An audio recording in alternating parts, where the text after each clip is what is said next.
You don't need to raise your voice to be felt. Real authority doesn't come from force, threats, or winning every argument. It comes from something rarer: inner stability. The Stoics called it ruling yourself before trying to rule anything else. Here's the paradox.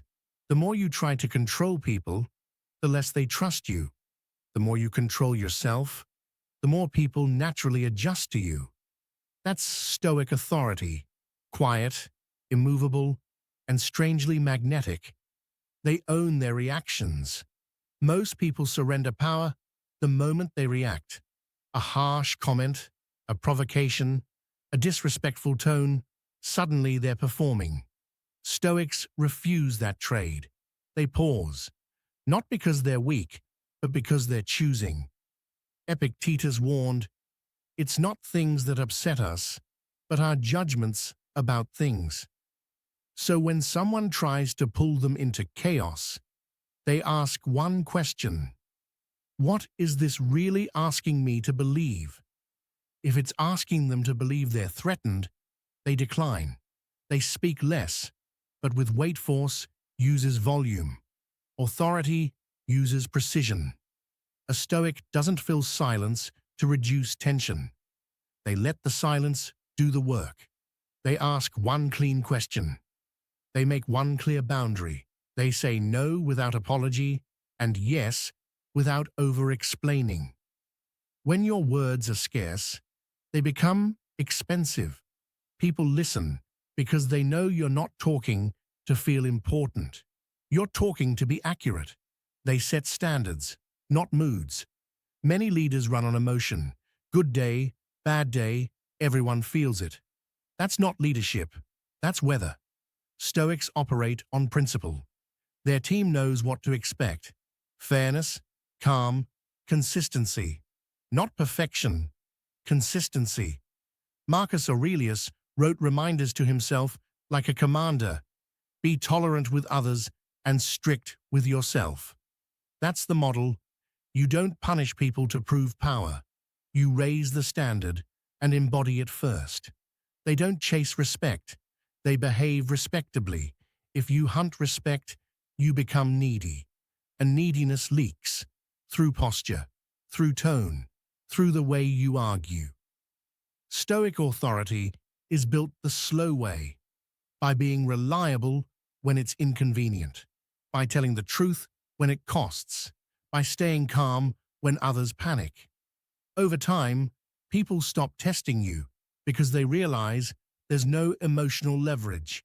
They can't buy you with praise or move you with anger. You're not for sale. They use boundaries instead of force. Force says, do it or else.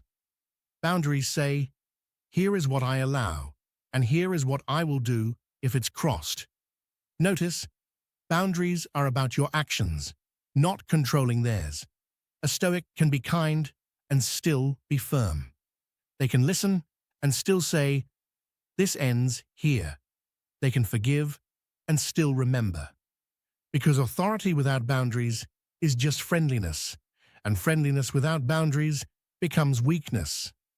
They stay centered under pressure. Pressure reveals who is acting and who is anchored. Stoics train for pressure in advance, the way soldiers train before the battle. They practice negative visualization, imagining loss, criticism, delay, so reality doesn't shock them. They rehearse patience. They rehearse restraint. So when the moment arrives, they don't rise to the occasion. They return to their training. They control what's theirs, release what isn't. This is the backbone of Stoicism, the dichotomy of control. Your effort, yours. Your integrity, yours. Your discipline, yours. Other people's opinions, moods, and choices, not yours. The person who understands this becomes hard to manipulate, because manipulation depends on you needing something from them: approval, comfort, certainty. Stoics don't need it. They can prefer it, but they don't require it. Now here's the practical shift you can use today. The next time someone tries to challenge you, at work, in a relationship, in public, don't match their energy. Lower yours. Breathe. Slow your movements. Reduce your words. Ask yourself, what would a calm, disciplined person do right now? Then do that, without drama. Authority without force is not passive, it's controlled, it's deliberate. It's the ability to remain unshaken while others shake the room. And once people feel that in you, they stop demanding proof. A simple image. Two men walk into the same room.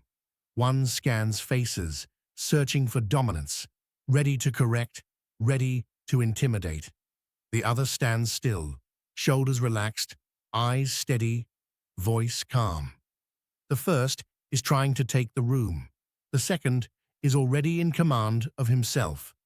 Guess who the room remembers? Try this Stoic drill for the next 7 days. Before any important conversation, pause for 3 breaths.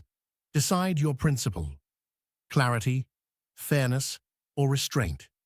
Speak in sentences that could survive being repeated tomorrow. When you do this, you stop negotiating with emotions and start leading with character.